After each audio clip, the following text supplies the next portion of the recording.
Hello, you wonderful people, and welcome to another episode of Not Too Comic Book. This being a show where we talk about TV shows that are adaptations of comic books. For today's episode, I'm going to talk about the latest episode of Happy. A great episode. Some really interesting things went down in this episode, so let's break everything down. I do love, Nick, Meredith, and Happy, going through the hospital and everything like that. I love they go into that one room. It's like we still don't get a full scale of what they saw, but whatever it is, Nick gets some sanitizer, he gives some to Meredith, and then, he puts some on Happy's hoof, all four of his hooves. I was like, it's kind of a cute and adorable scene. But now what's really interesting, because the whole thing I was curious about, because obviously it's okay, so Amanda's pregnant with one of the Lamore, so I figured that as much for a while now, but the thing was, I was like, why is one more so important to him? Turns out she's not pregnant with just one, she's pregnant with a whole bunch of it, because for him it's this is unprecedented. I guess maybe they're the only ones of their kind, so one of them dying is kind of a pretty big issue, but now it's he had a whole army of them. It makes you, well, to be fair, these things are probably close to being, powerful supernatural killing machines, so I guess that's one, aspect of it. But also I guess maybe it's a situation of the more of them you have, I guess a greater representation of Orcus's strength. Maybe what he's doing with Sunny Shine, he could spread it out more if he has other Lamore out there doing kind of a similar thing.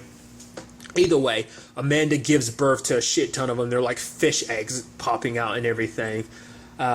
So obviously it was potentially going to cost Amanda her life, but I guess because she's, back to herself, she's intent on staying alive. I love it. She ends up burning all of them along with the Wishies / Amores. So that was interesting. And you have Nick and Orcus coming face to face this time, and I love that whole situation. I love Meredith explaining that, because I completely did not interpret his abilities the way they are. I was like, okay, so I was thinking his ability is a telekinetic thing. I thought that's all it was. He makes your body move the way he wants it to. It's no, he's literally a walking suicide power. I'm like, really? I was like, the moment she's like, oh, he can make you kill yourself, I'm like, that's what his power is? That's a crazy ass power. And then Nick's trying to shoot people, and then they're jumping in front of the bullets. I love it. At one point he's like, now come on, that wasn't even on me. Now that was really interesting too, because I was like, why is it? I was like, wow, that's, I wouldn't even have assumed that was his power. But now everything's kind of going down like that. Obviously everything's a little chaotic. They're trying to get to him. And lo and behold, who shows up is Happy. Many different things. One, for a mere moment, he wasn't fully transparent, but not transparent, but he wasn't completely visible to her, but for a moment Amanda could kind of see and hear Happy. Now it's wait, what the hell is up with that? And then you have that moment later on where Orcus looks and is what the hell are you? He's like, I'm Happy, I'm an imaginary friend. And then Orcus says a line of you're just like me, but instead of spreading death, and Happy turns and his eyes get all heart-filled, and literally everyone in the hallway starts getting it on, everyone's full of love and everything. So where Orcus spreads death, Happy spreads happiness and joy. And so it's everyone's making out. Even at one point you see Meredith kind of jump on Nick, and just that weird creepy tongue action between them. But I'm like, oh wow, which doesn't beg the question. It's is there potential a future for the two of them, or is it just going to be him and Amanda? I mean, I don't know. I'm curious where they're going, but I love that everyone's literally just humping, and that turns into a thing of okay, so some stuff has come up this season about Happy. Remember what, what I'm blanking, Bo Peep said about the fact is he switched people. It's wait, what? She's that doesn't happen with other imaginary friends. So how do you disappear and then go back to the moment Orcus says that? I'm so later on there's a whole conversation. I'm skipping around here, but the whole situation is there are old gods walking among us, and I'm is that what Happy is? Is Happy actually a god? Maybe he's not even an old god. Maybe he's a new god. Or maybe he's an old god who's just forgot what he is. Maybe he's under the impression oh, I'm an imaginary friend, but maybe he's actually a god. Because I would understand, that makes sense also, why Orcus can see him and why he was oh, you're the same as me. Which I also, at the beginning, I was I interpret that as him being oh, he's an imaginary friend. But maybe the boundaries between imaginary friend and god is very similar. Or maybe, like I said, they are two separate things. A lot of his friends are imaginary friends, but he himself is an outright God, so maybe that explains why he's able to kind of go from one person to another. You know, it's really hard to say. I am very, very interested in that idea, the thinking like, oh, maybe Happy is a God, especially because the question of like him doing what he's doing, is it just an aspect of him growing up that allowed that? Like, has he always been able to do this? And it doesn't necessarily seem like that's the case. It does seem like it's probably after this season he spent a lot of time obviously developing and growing all on his own that he gained this ability. But the moment he kind of snaps out of it, everyone kind of breaks free of the spell. So it's like, what the hell is up with that? And then Amanda's like, yeah, I'm back. So where's our fucking daughter? You know, Nick is trying to make, you know, Amanda feel better because obviously she wasn't herself, but she remembers everything. And Nick is like, no, she'll forgive you like you forgave me, right? And it's like, no, there's still a part of Amanda that still hasn't quite forgiven him. And so it's like, if I feel like that, there's a good chance Haley will never feel like that. But for him, it's like, you know, the fact is, you know, in Nick's case, it's like what I went through, my addictions and stuff like that, that was controllable. But what you went through, all that was uncontrollable. That was completely not you. But what's interesting is obviously Amanda brings it up and like, oh, she's able to see Happy.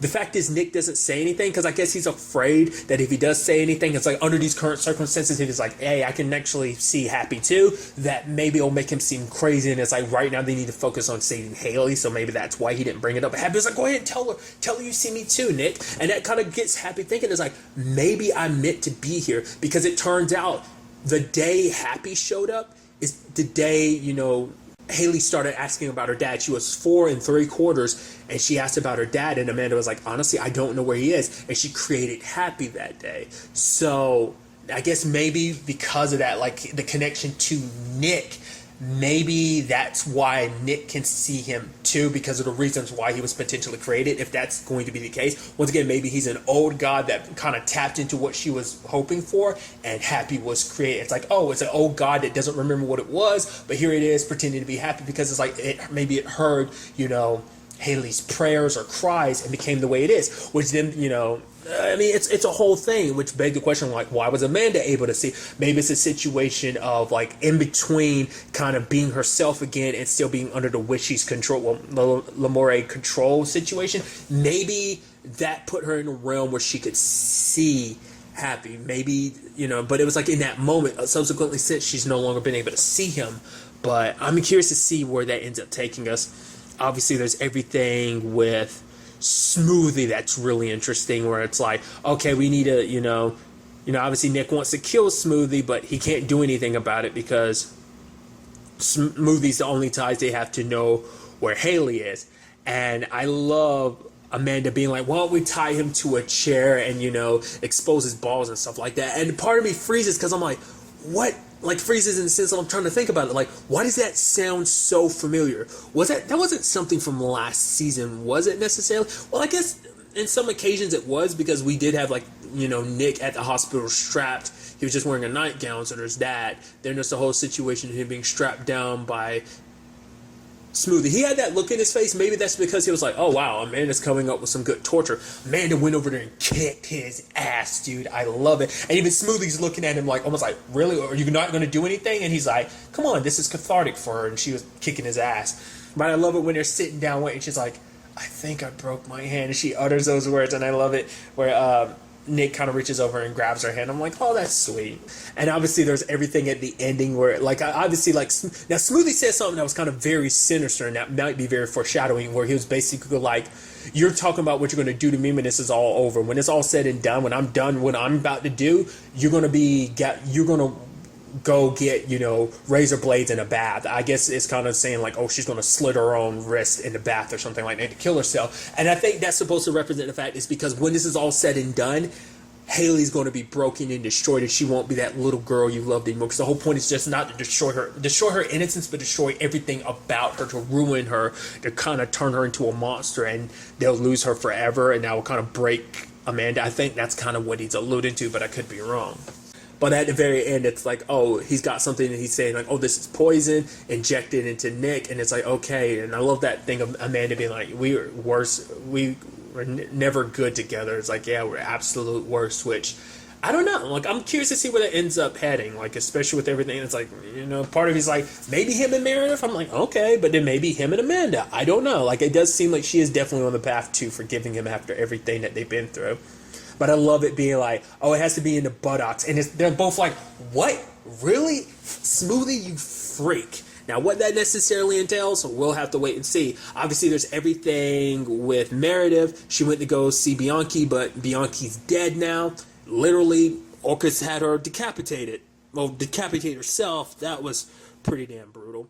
Basically, she goes to some pawn shop and she meets up with these other ladies who, like I was bringing up earlier, brought up the whole conversation of like, there are old gods. Basically saying that every evil that's in this world isn't by chance, that an evil is created by gods like Orcus. So I'm thinking it's a situation of like the demons, obviously, that Mikey was referring to before, might be people like Happy, who were just manifest themselves in different forms like that. Like I said, the whole imaginary friend thing, but it's like, maybe that's what this is all about. Like, there are old gods running amok, causing all this evil, because they're essentially, once again, it's always interesting how like every like show and mythology kind of tends to lend to itself being like gods are assholes. It's always interesting like that. Like everything kind of points it to being like gods are assholes. I always think that's kind of a fascinating thing. But nevertheless, that kind of would explain like all the evil in this, that goes down that's connected to gods kind of just being shitty and having fun potentially. I don't know, causing problems and chaos as they can. But now Meredith it's like, essentially it's basically like who you were before. You weren't a good person. You lied and cheated most of your life. And then Meredith's like, oh, what do you want me to say? That I didn't really know the worth of my badge until after I lost it. But it's basically like they're kind of cleansing her and they kind of brand her. I guess that brand is supposed to make it so that no gods, demons or whatever possess her. So now she's joined this group known as the Blue Feather. So I guess, for them it's like, oh, we cleanse this world of that, which begs the question, like if they're cleansing of those things, could Happy potentially be one? And if he is one, does that mean they're going to try and potentially cleanse him when it's all said and done? We'll ultimately have to wait and see in that regard. Now, what that all necessarily entails with Meredith and this Blue Feather group, what they're going to be up to, that's kind of a whole thing in itself. And I'm very interested to kind of dive deeper into that, because I guess that's part of a group that Bianchi was close to that knew about all this stuff that was going down. So I guess that's part of the reason why she knows as much as she knew about all of this. But obviously, Orcus is kind of, obviously this whole situation is too important to him, because obviously you have, Sonny almost wanting to give up because it's all burned to the ground and stuff like that. But it's interesting because we actually get a look back at 1995. It's kind of interesting because it ties into something we saw in season 1, but we never saw the continuation of it, was when he was pulled away at the end when he was doing his audition tape. And that was I didn't realize it was that far into the past. That was 25 years ago, interestingly enough, well, 24 years ago, when that all went down for him. And it's that whole situation of, that like wishes being there for him. They found him, and then I guess for them they sent out people who had the potential. Side note, they are freaking brutal. Like they just ripped those dudes apart. Literally the only thing that was left hanging around the scene was that dude's head. I mean, we do know they devour people, but it was kind of a bloody mess from what we could see of it.